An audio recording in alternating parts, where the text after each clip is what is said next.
Have you ever heard the saying, design for the clients that you want to attract? But how do you do that? Well, you do passion projects. Use them to show what you, as a graphic designer, are interested in and who you want to potentially work with. Passion projects are also so important for your personal growth, where you can explore your own styles and not a brief from a client with specified requirements. Welcome to HanSelah. I'm Han, and I talk about all things to do with graphic design and running my own freelance graphic design business.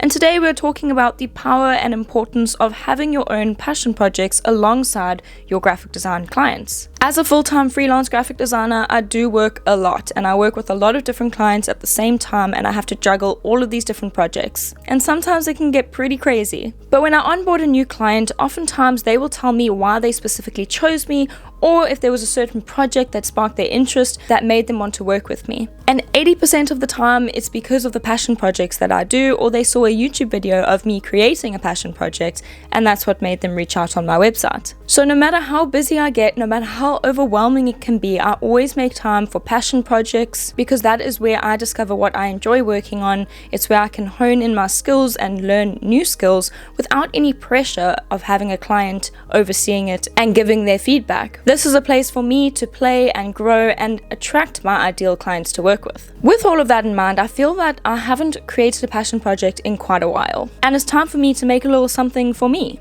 If you're a regular here, you will know that I have two adorable little sausage dogs, Ollie and Otis. So lately I've had this idea of creating a t-shirt with their portraits on it. But the idea of having to deep etch every single one of the dog portraits and photos of them is what's been putting me off, because sometimes that can take really long and I don't really want to think too hard when I'm creating this passion project. I just want to automatically remove the backgrounds without having to manually do it. So in order to do this really quick and easily, I'm going to be using the background remover in Kittl, and this is going to help speed up the process. Kittl is basically an all-in-one design platform, and one of the features that I love to use is their background remover. The team at Kittl upgraded me to the expert plan, so I have complete free reign today to do what I want. And this is the thing I love about passion projects, is I can use any software, any program, I can do anything I want with no pressure. Passion projects are really a chance where you get to have fun and try new things and see how you can improve your design workflow. And at the same time, working on your skills and creating something that fulfills you as a graphic designer. So I'm going to hop over onto Kittl and use one of their templates as a base for my t-shirt design. So when you first open Kittl, this is what you see. They have a whole bunch of different graphic design templates that you can work from, and all sorts of new designs that you can add to. So obviously I am going to be designing a t-shirt today, so I'm going to click on the t-shirt template section, and I really like this one that has this underdogs gang. But I don't really like the visual treatment too much, but in terms of structure, this is exactly what I was looking for, with a heading and then pictures of the dogs underneath. With templates, you just use them as a base. I don't like to copy templates word for word and exactly as is. I kind of like to change them up a bit and make them my own. I personally think that's really important when working with templates, is to use it to inspire you, but then still add your own personal touch to them. If you want to, you can also create your own canvas from scratch, but I'm going to be working off the template today. So the first thing I'm going to do is rename my artboard to Ollie and Otis. And if you look here, you can also adjust your artboard settings, so you can put it into landscape if you want, but I'm going to keep it back to portrait because that will match the t-shirt better. So let's go in and change the wording first. I'm going to put Ollie and Otis, and then Chicken and Nugget is actually what I call my dogs as a nickname, so we're going to do that. And I really want to incorporate long dogs as well into the t-shirt design because they are sausage dogs, so we call them long dogs. I just realized that I didn't duplicate my artboard, so I'm going to quickly duplicate it and then keep the OG design, the original one, untouched in case I want to go back to the initial design. But this is just kind of a backup option just to keep it there. But I'm worried it might slow everything down having all of these assets duplicated, so we'll have to see. And I'm going to change the text over here to sausages, but I don't know how I feel about that font. I feel it's a bit aggressive, and my dogs are absolutely not aggressive at all, so we're going to have to change that font a little bit.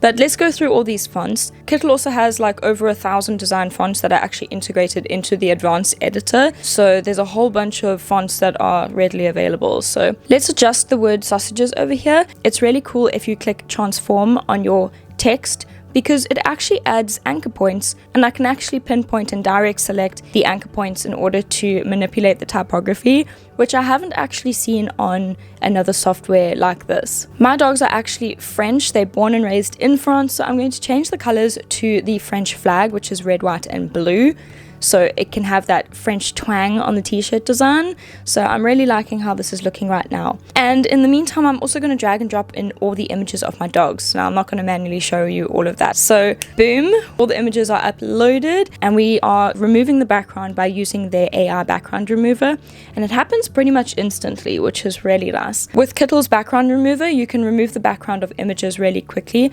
and I also like that you can erase specific areas as well. So if it didn't accurately remove the background, I can just go in and manually take that away, so I can get the exact design that I want with each of the images and just clean them up nicely. So I'm just spending some time doing that with all of these images, because the moment I've removed all the background, I can start working on the layout. I'm not too sure how I want to lay them out yet, but I think I'm going to do equal images of Ollie and Otis.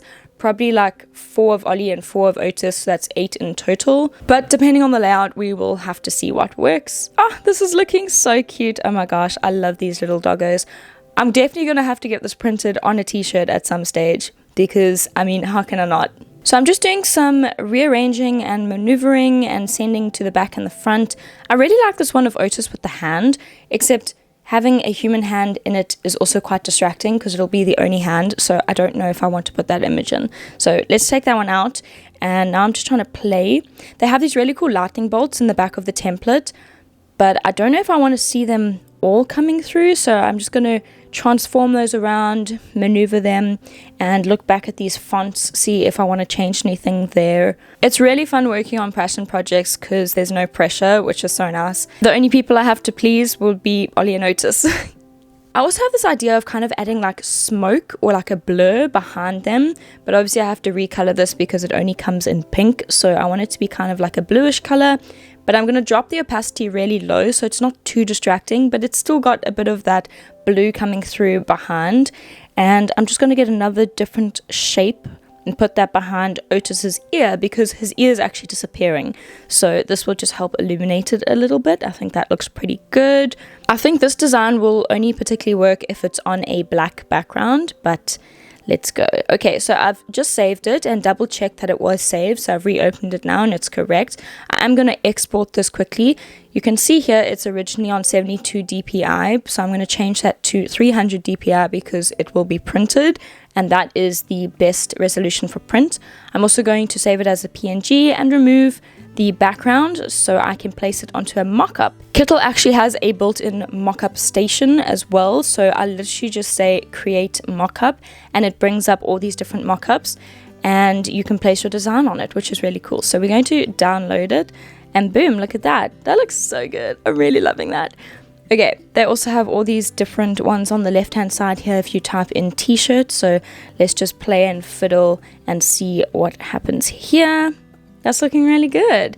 And did you know you can even change the t-shirt color, which is quite nice. I think this t-shirt, yeah, it'll pretty much only work on a dark colored background just because of the lightning bolts, and there's a glow behind the writing, so it won't really look so great on a white t-shirt.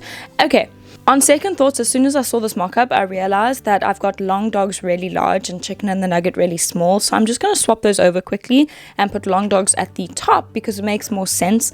Long dogs, Ollie and Otis, and then chicken and the nugget underneath. So I think from a space perspective, but also just a hierarchy perspective, that works a bit better. So let's re-export and put this new design back on the mock-up. Yeah, that looks much better. I really like that. It just anchors it down at the bottom of the design a lot better than the previous one. And perfecto, I really like that. So we have now exported the mock-up. I've got the mock-up, I've got the design, I've got a beautiful little Ollie and Otis design. And I can't wait to actually print this on a physical t-shirt. Even though I'm a professional designer, I enjoy finding new ways to improve my graphic design workflow. And in turn, I love sharing my knowledge with you guys. So if you would like to try Kittl for free, you can sign up for free using the link in the description of this video. And if you would like to access everything that Kittl has to offer, you can use my code HanSelah YT to get 25% off your first month or your first year on all pro and expert plans for new users. Kittl has kindly sponsored this video today, and it has been really cool to see what they can do and how they can improve my workflow. I hope this encourages you to spend some time today and work on a passion project of your own. Don't forget, sometimes as graphic designers, we need a break and we need to design something simply for ourselves. It's so important for our own creative growth. It was really fun to play around on Kittl and just let my creative juices flow without any pressure from any sort of clients requiring certain specifications. If you enjoy making passion projects, let me know in the comments what you created recently. I'd love to know what you like to work on in your free time. I hope you have a lovely day wherever you are in the world, and I'll see you soon. Bye!